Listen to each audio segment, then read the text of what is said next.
Wild Robot is an interesting addition to the robots as people sci-fi subgenre. This is a conflicting movie for me, which is beautiful to watch and has moments which evoke strong emotions, but sends confusing messages to undiscerning viewers.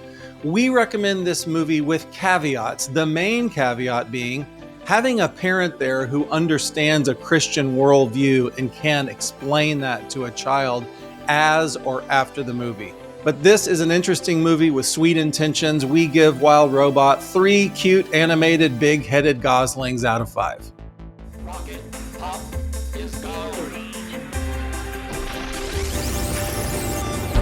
Welcome to Rocket Pop Reviews, giving Christian families a reliable source for reviews of movies, shows, books, and podcasts. Every 4 computers now have primary control of critical vehicle functions. We're serious about the fun of entertainment. Nice to be in orbit. Roger, 0J, and I feel fine. And now your hosts, Steve Manuel and Jeff Davenport. After a shipwreck, an intelligent robot named Roz is stranded on an uninhabited island. To survive the harsh environment, Roz bonds with the island's animals and cares for an orphaned baby goose. So that's the setup. It's kind of like Castaway with a robot. And this robot is programmed to be, this is in somewhere in the future. It's programmed to be an around the house helper. It could do landscaping. It could buy groceries for you. And it looks around the island at the beginning. It's kind of a cute, it reminds me of WALL-E because there's no words and we're learning about this machine. But it's 1,000 times better than WALL-E. First of all, it's beautiful. The environment is wonderful. I'll say more about that in a minute. And this robot is looking for someone to give it instructions. That's kind of one of the packages of the entire movie is like it has a job to do. It wants to know what job you want it to do, and it will carry that task onto completion. So it's extremely frustrated at the beginning, like, why is nobody telling me what to do? The first thing I want to say about the movie is the aesthetics. So this is DreamWorks animation. It is head and shoulders above everything that DreamWorks has ever done. Interestingly, I read that this is kind of the last thing that DreamWorks is going to do in-house animation-wise. It's going to farm out a lot of its animation. So it's kind of, this was like the grand farewell. It's the most beautiful computer animated movie I've ever seen and really can conceive of. It's got such an interesting style that first of all, I'll just say Chris Sanders wrote and directed this adaptation of a book series by Peter Brown.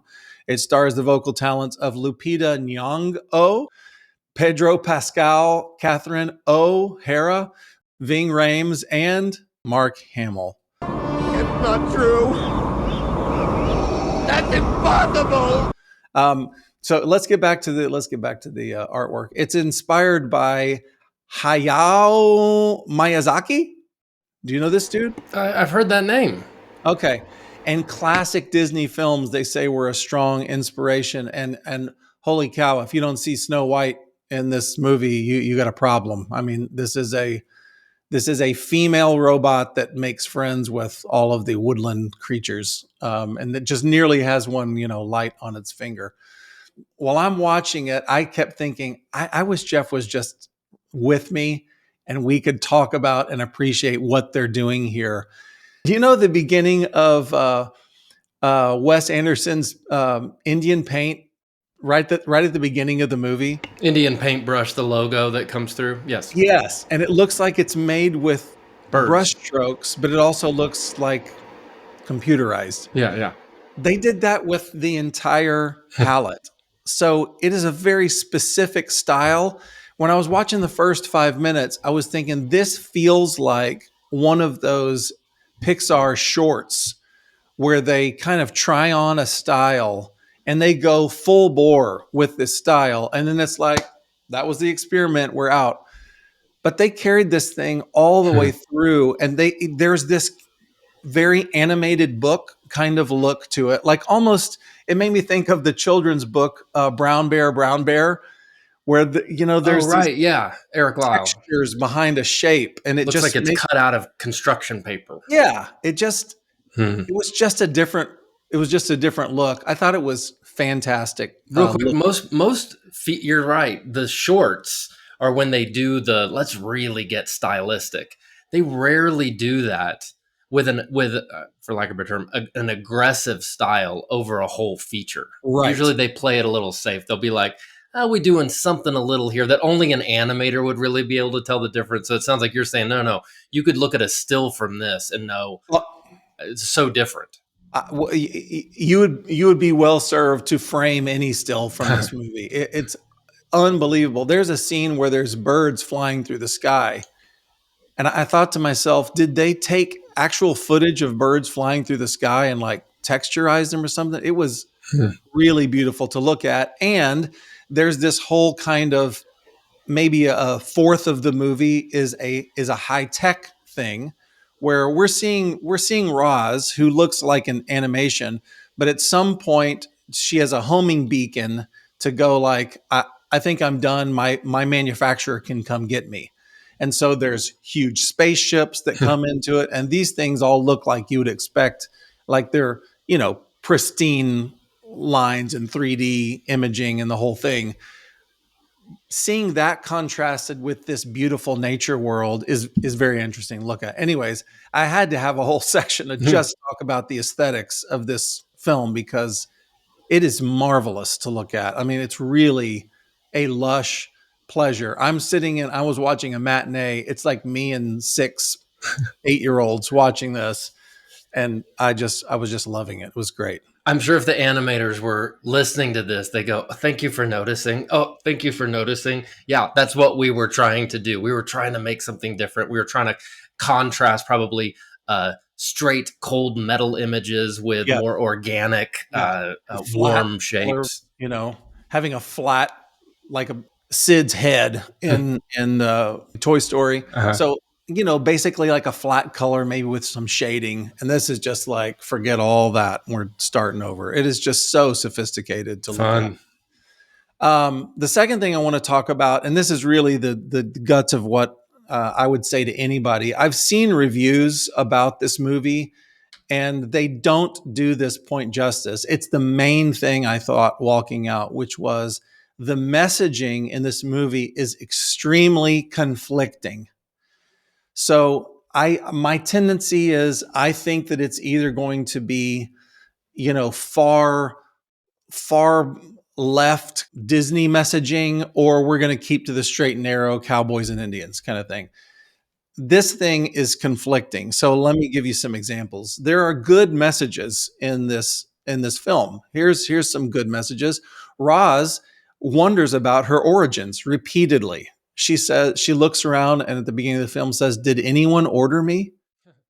And then she says at some point, "Someone made me."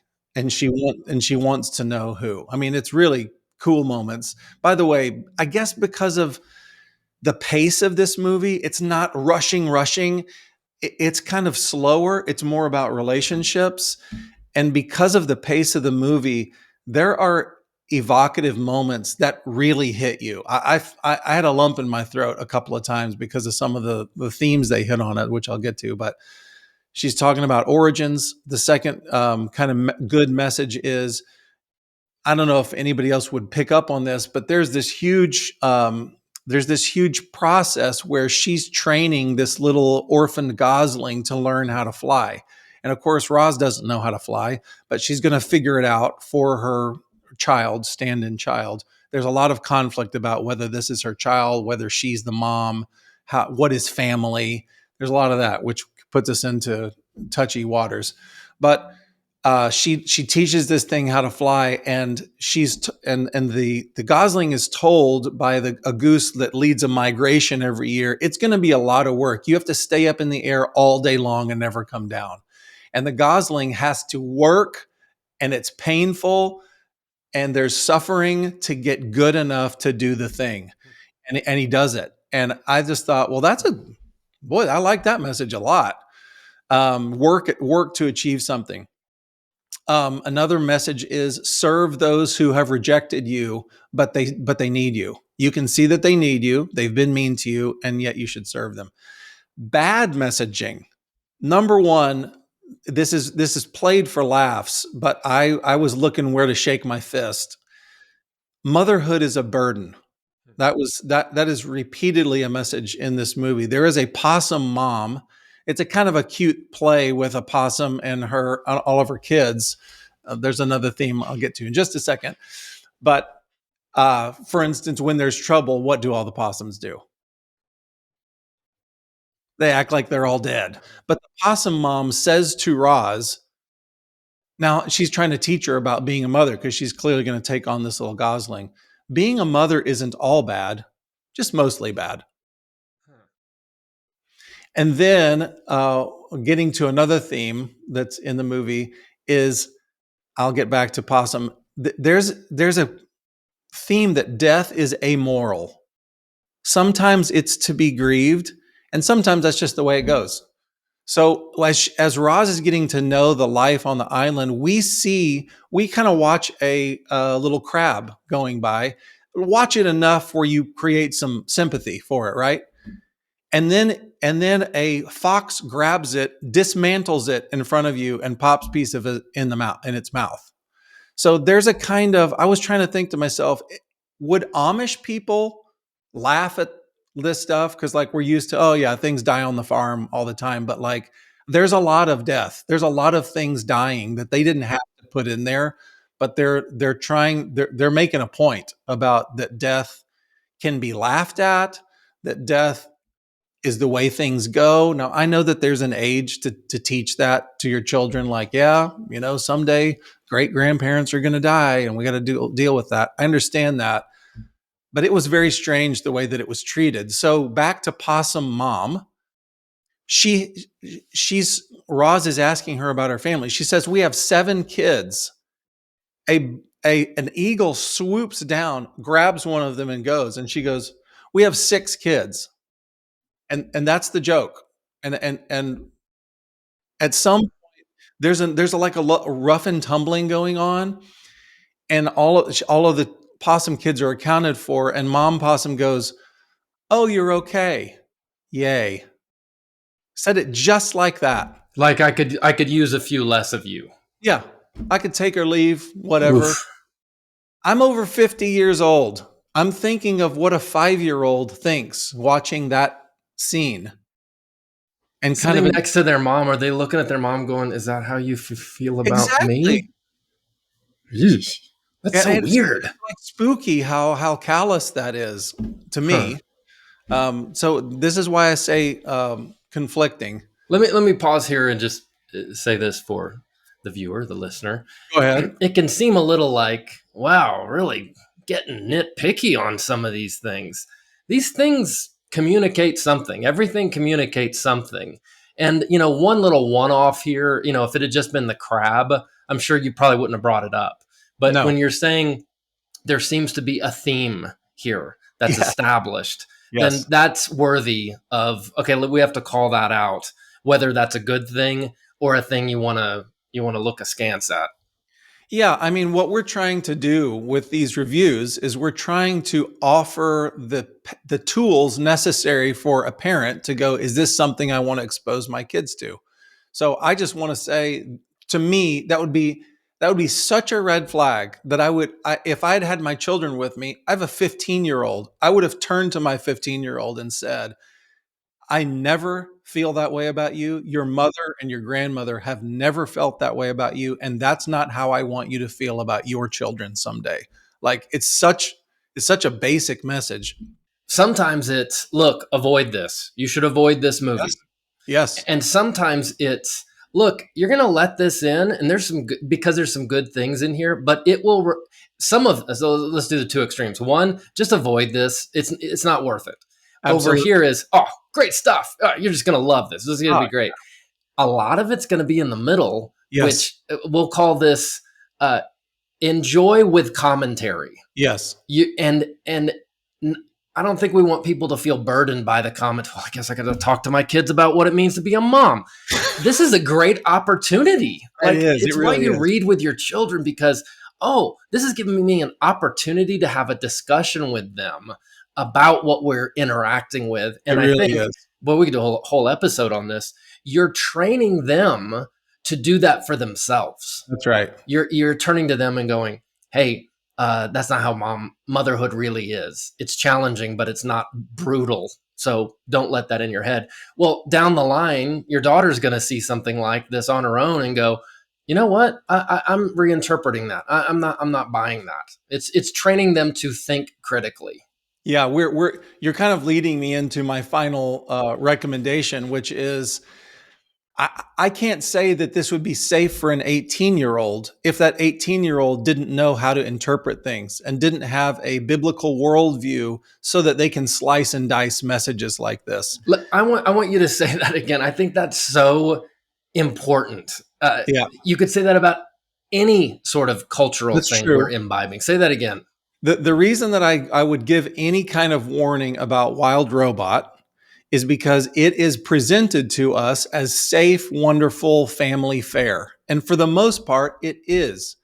But the fact is, I couldn't recommend this wholesale to an 18-year-old or a 25-year-old who didn't have the biblical worldview and wherewithal to slice and dice the messages that are coming at them. So again, what Jeff said, I think it's a wonderful opportunity to walk through some finer points of worldview issues with your children. This is something that I've done from the beginning with my children.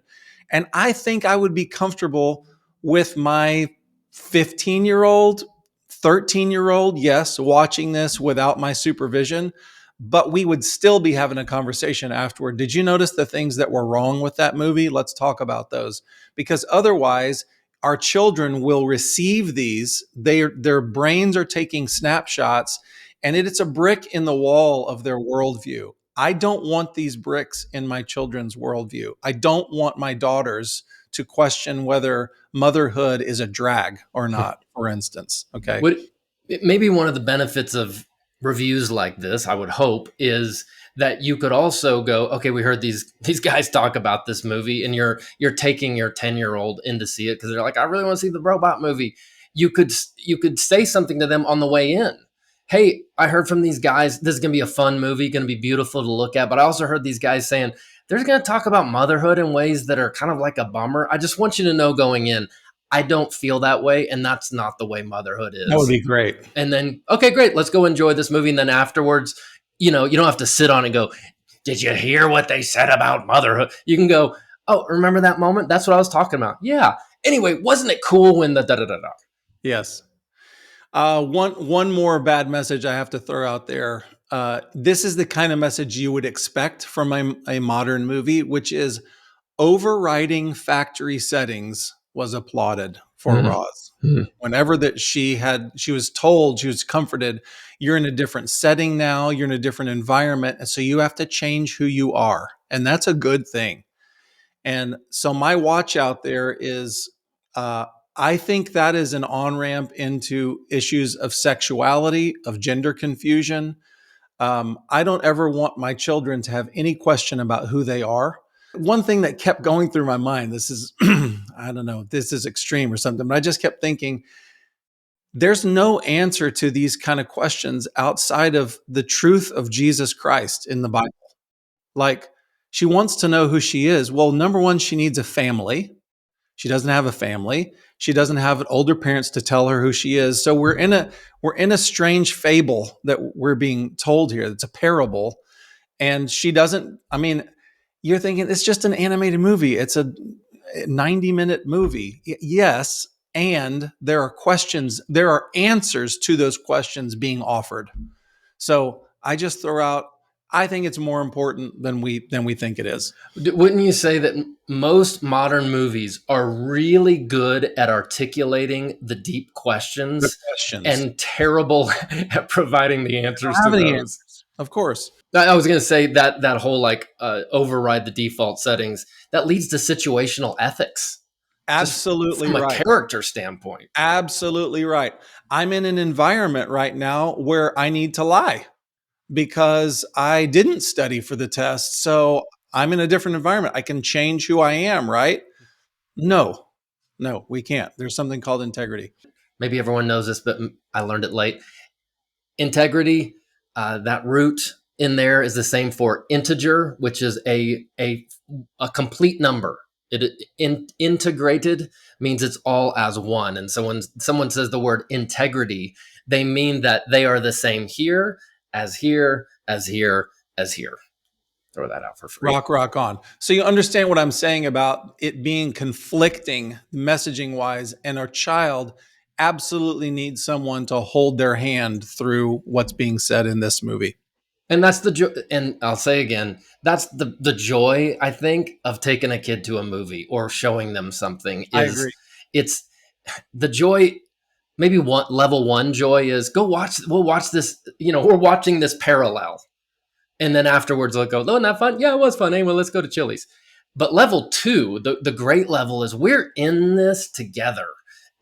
Chewing this up and processing this together with your kid, and you're guiding them towards this. You've used this phrase Amen. a few times, is you're guiding them towards this biblical worldview so that they can see things. I think you told me years ago, it was a bit strangely worded, but something about your daughters. You said, I want them to be able to eat the culture and out of that produce the kingdom.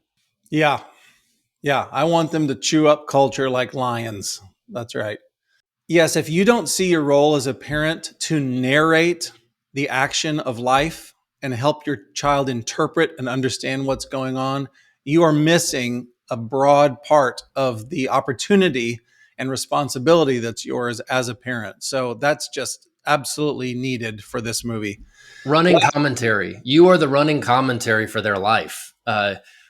It's like when you try to read Shakespeare, and the good ones, the good Shakespeare versions, they have commentary on the side. Well, let me explain what this meant. Let me explain this. That's what we're meant to be doing, right, to help them understand these things. Last section that just breezed by, just to be responsible for parents, is appropriateness. You might be wondering what's the appropriateness. It's PG, but who knows what that means. There's nothing remotely sexual in this movie. There's no cursing in this movie. There are intense and scary chases in this movie. My 13-year-old, I'm 100% certain, wouldn't have her eyes on this whole movie. There would be scenes where she would put her head into my shoulder. I'm sure of it, because there are scary chase scenes. There's a chase from a bear. There's a kind of a war that happens when these robots come to recapture Roz. There's deep themes of letting go of your child. Like, that's pretty heavy. You don't see something like that in Toy Story. But I've mothered this child. I guess it's time to let go. Yikes. Real quick, don't you remember growing up, like you watch a movie on HBO and it would say this movie is rated R because of nudity, violence, and then it would say adult themes. And you're like, what's an adult theme? Well, this now we know. That's an adult theme. Yeah. The whole question of whether to call Roz mom or not, that was debated through the end of the movie. Whether the Gosling should call her Roz, call her mom, and when to say I love you. That was like she's been caring for this Gosling a long time. She doesn't understand love. When do I start saying that? Like, pretty heavy. And then, of course, the death stuff. So I would say, and assuming all's well, assuming that your family's great, people are mature, I would probably recommend this for like 8th graders on up. And even then I would have a debrief. So that's my review of Wild Robot. It's an beautiful, interesting take on the world of what would a robot as a person be like. And I have significant watch outs. 3, 2, 1, 0. Thanks for listening to Rocket Pop Reviews. Don't forget to like, subscribe, and share with your friends. See you next time for another family-friendly review.